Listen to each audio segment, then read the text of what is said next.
system now. Okay, I noticed they told you to put your cell phones on silent so you wouldn't disturb when the comics were up here. So I made it easier for you, and I put some of the abbreviations for the people who like to text. So the first one out here is LOL, laugh out loud. Second one is LMAO, laughing my ass off. The third one is IPMPL, I peed my pants laughing. And the last one is TJ0FMF. That Jeff is one funny motherfucker. Now, if you don't like my jokes, you can also use the bottom one for that Jeff is one fat motherfucker. Going through a roller coaster of emotions up here tonight. On one hand, this is the happiest moment in my entire life. 40 years ago, I made myself a bucket list of things I wanted to accomplish before I passed away. And one of those items on that list was to do stand-up comedy at Foxwoods. And in 6 minutes from now, I will complete that on my bucket list.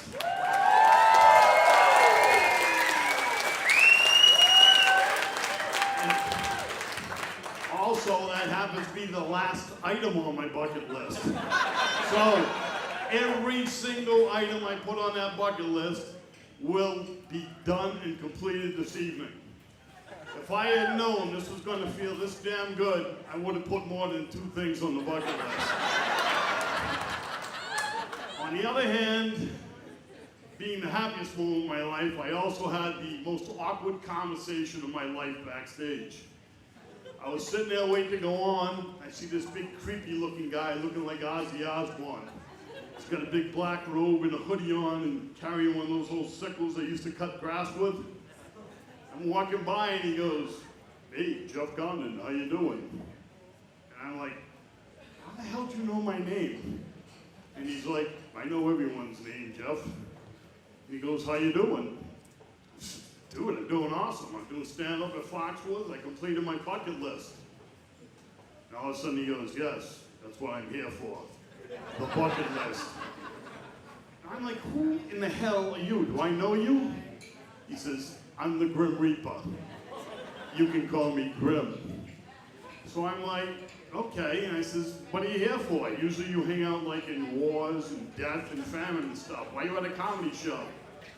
He says, "Jeff, we got rules. When the bucket list is finished, so are you." I'm like, "What the fuck? There are only 2 items on there." So he says, "Look, go finish your set. When you get back, we'll talk." And I say, "You know, son, I'm ready now." And he said, "Jeff, no one's ever ready." I said, "I'm ready." He said, "Yeah, why are you ready?" I says, "I've been married 29 years. I work in a mall, and Lincoln Chafee's running for president. I'm more than ready."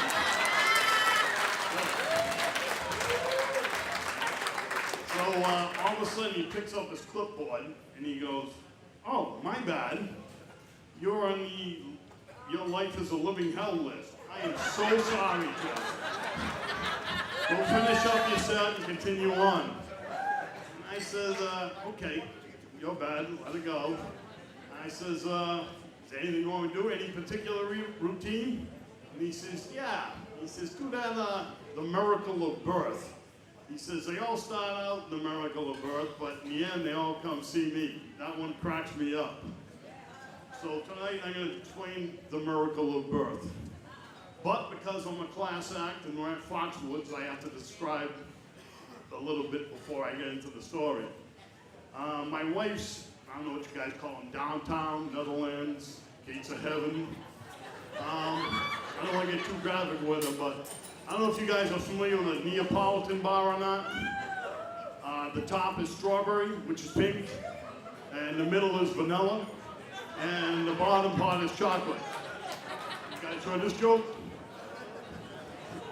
Okay, and the vanilla part is also called taint. And the reason for that is it taints strawberry and it taints chocolate. Okay? So on the miracle of birth, that was the only other thing on my bucket list. Watch the miracle of birth. So we took my wife to the hospital, and we go into the delivery room when it's time to deliver, and they had these chrome stirrups in there. So they plopped one of her legs up in there, and then they plopped the other one up in there. And I'm sitting there going, nice. Where can I get one of these for home use? So she's sitting there, shut up, you're embarrassing me. Everywhere we go, you embarrass me. I said, you're embarrassing me? You got the gates to Promised Land wide open. Your junk's hanging out for everybody to see, and I'm embarrassing you. Well, why don't you put your legs behind your head like in the bedroom? Maybe they won't have to use the stirrups. So all the nurses are yelling, and they're, calm down, we're professionals. We do this all the time. Let's just get this baby delivered. So I said, the nurse tells my wife, she goes, look, you gotta push as hard as you can. So my wife goes, ah! All of a sudden a Tootsie Roll pops out of her ass. I just started yelling at her. I'm like, the birth of our child, and this is the time you decide to shit yourself? So the doctor's like, look, this happens all the time. Just, you need to relax and try pushing again. She pushes again, another Tootsie Roll. So, oh my God. So all of a sudden the doctor goes, I know, we'll do an episiotomy. So he takes a scalpel, he cuts all the way from the chocolate, through the vanilla, and he doesn't stop until he gets to the chocolate. I said, what the hell are you doing? He says, I'm making a surgical incision from the vulva down through the perineum and the anus. What you do is you just ruin a good, perfectly good Neapolitan bar. So she starts pushing again.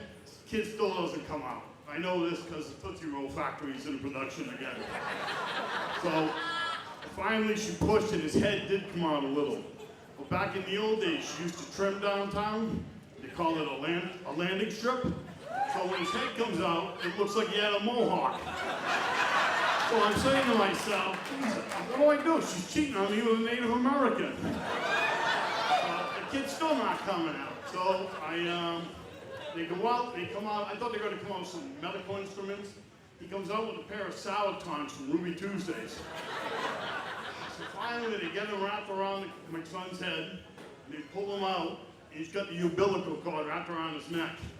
So it looks like the kid had been in either a bungee cord jumping accident or was the best dressed baby in the operating room. So after they clean him up, they hand him to me and they go, Mr. Condon, this is the miracle of birth. To which I reply, tain't that the truth? That's my time, Chef Condon. Thank you very much.